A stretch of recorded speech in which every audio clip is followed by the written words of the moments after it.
Hi friends, welcome to English Study Point.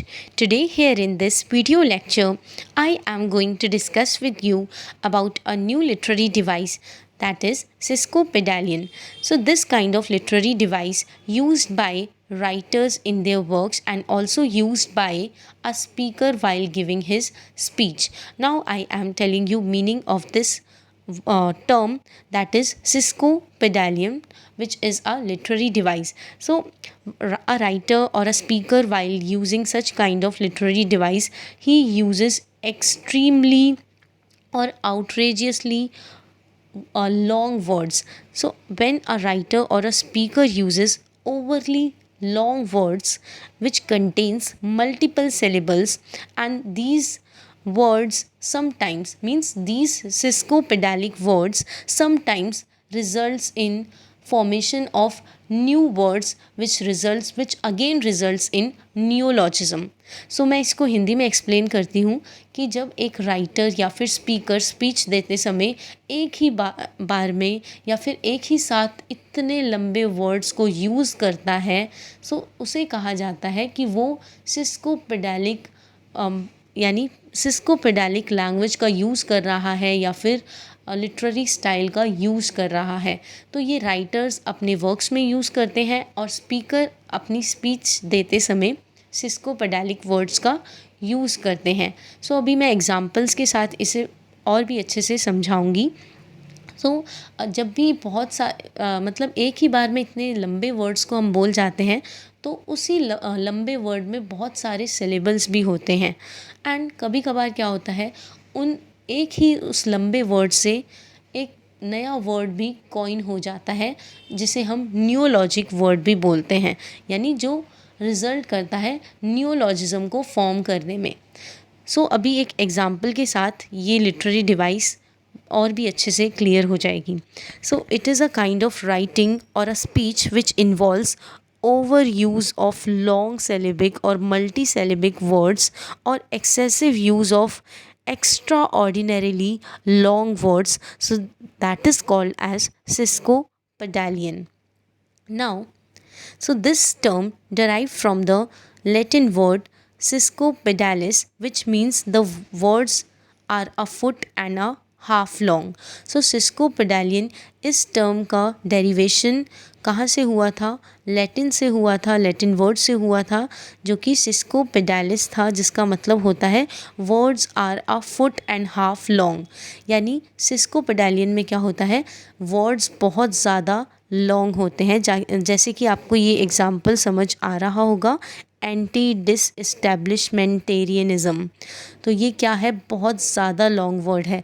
अब ये foot क्या होता है? फुट एक तरीके की पोइट्री के अंदर मेजरिंग यूनिट होती है जिसके अंदर स्ट्रेस्ड और अनस्ट्रेस्ड सिलेबल्स होते हैं. So foot is a measuring unit in poetry which consist of stressed as well as unstressed syllables. तो इसमें सिस्कोपेडालियन में एक वर्ड बहुत ज़्यादा लंबा होता है. राइटर्स इसे इसलिए यूज़ करते हैं ताकि वो अपनी नॉलेज को रीडर्स के सामने दिखा सकें, रीडर्स को इम्प्रेस कर सकें इतने हैवी स्टाइल ऑफ वर्ड्स का यूज़ करके.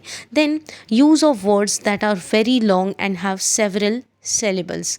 तो सिस्कोपेडालियन क्या है कि लॉन्ग वर्ड्स का, लंबे लंबे वर्ड्स का यूज़ करना जिसके अंदर मल्टीपल सेलेबल्स हों. And famous poet Horace coined the word sesquipedalia verba. Words This device was first introduced in literary texts in Roman times when the famous poet Horace coined the word Sesquipedalia verba. Now, general example Sesquipedalian का क्या है? Anti डिसएस्टैब्लिशमेंटेरियनिज़म. सो यहाँ पर आप देख सकते हो कि इसी वर्ड के कितने सारे सिलेबल्स हैं. सबसे पहला anti, then dis, then establishment, then arian, then ism. सो ये क्या है? ये एग्जाम्पल है, जनरल एग्जाम्पल है सिस्कोपेडालियन का. Now let's see some uses of sesquipedalian in literature.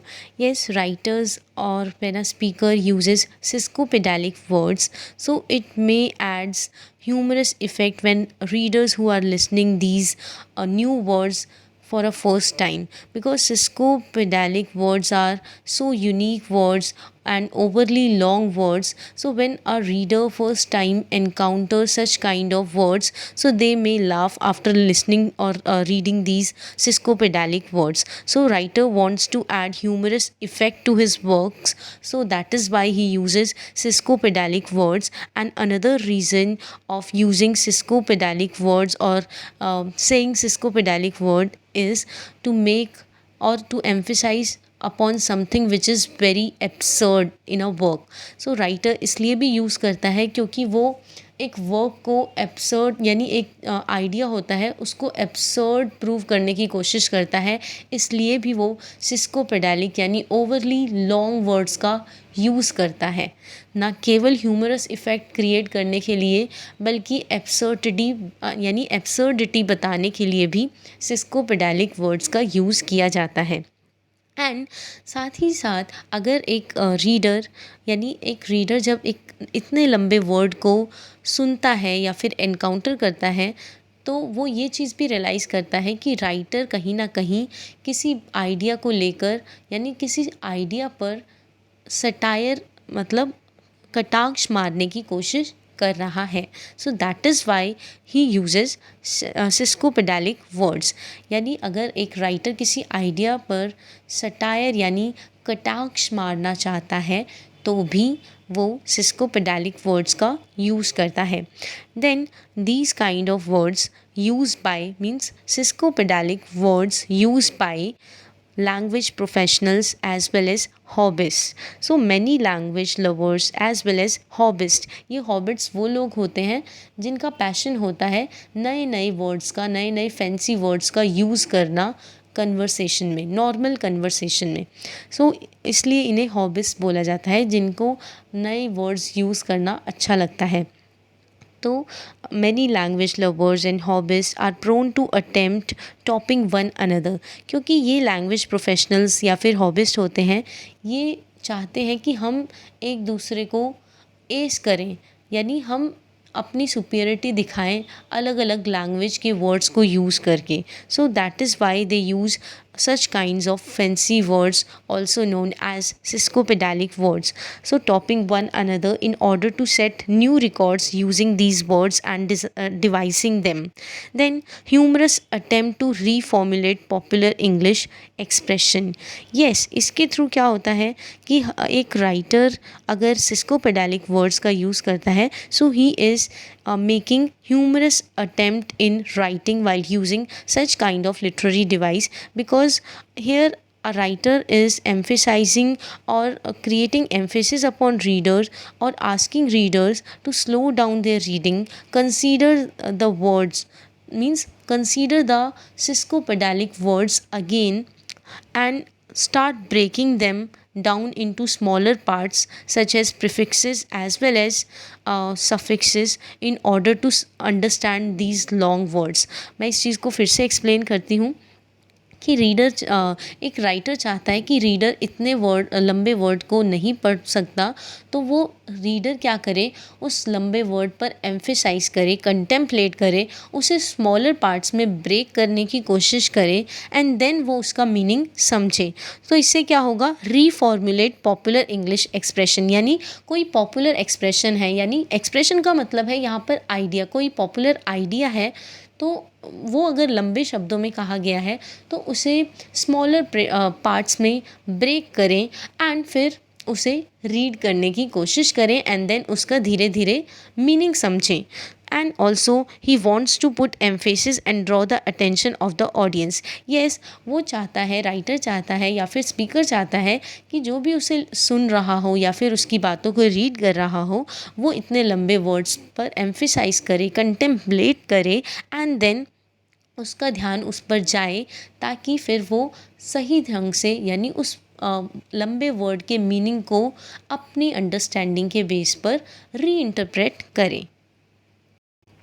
And अब कुछ एग्जाम्पल्स है सिस्को पेडालिक वर्ड्स के, जैसे कि हेडलॉन्ग हॉल का नोवेला है जो कि 1816 में पब्लिश हुआ था बाय थॉमस लव पीकॉक। उसमें सिस्को पेडालिक वर्ड्स का यूज़ किया गया है, जैसे कि ऑस्टियो सरकाई, मैटोस, प्लेंचनो, कॉन्ड्रोन्यूरो म्यूलस। सो आप देख सकते हो कितना बड़ा वर्ड है, एंड अगर रीडर इसे सबसे पहली बार एनकाउंटर करेगा तो वो ज़रूर ऐसे वर्ड को सुन के हंसेगा, एंड वो एम्फेसिस मतलब एम्फेसाइज करेगा कि उसने ऐसा पहली बार सुना है, ऐसा वर्ड उसने सबसे पहली बार सुना है।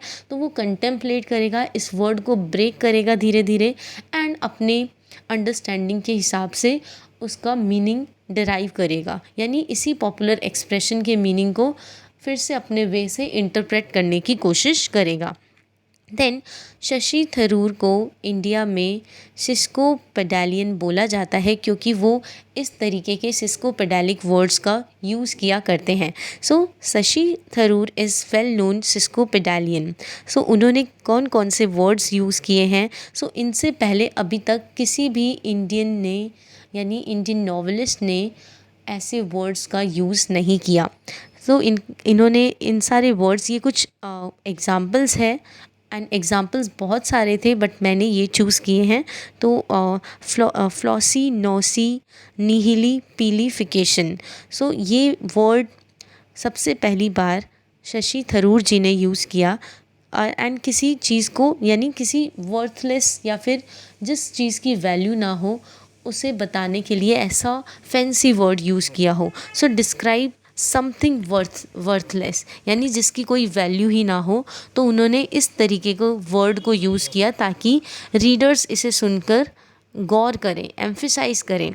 देन नेक्स्ट वर्ड जो इन्होंने यूज़ किया वो है हिपोपोटो मॉन्स्ट्रोसिस क्वी पैडालियोफोबिक। सो ये इसका मतलब होता है someone who fears long words, जिसे लंबे लंबे वर्ड्स प्रोनंशिएट करने से डर लगता है। सो उनके लिए इन्होंने, शशि थरूर जी ने इस वर्ड का यूज़ किया, हिपोपोटो मॉन्स्ट्रोसिस क्यू पैडालियोफोबिक।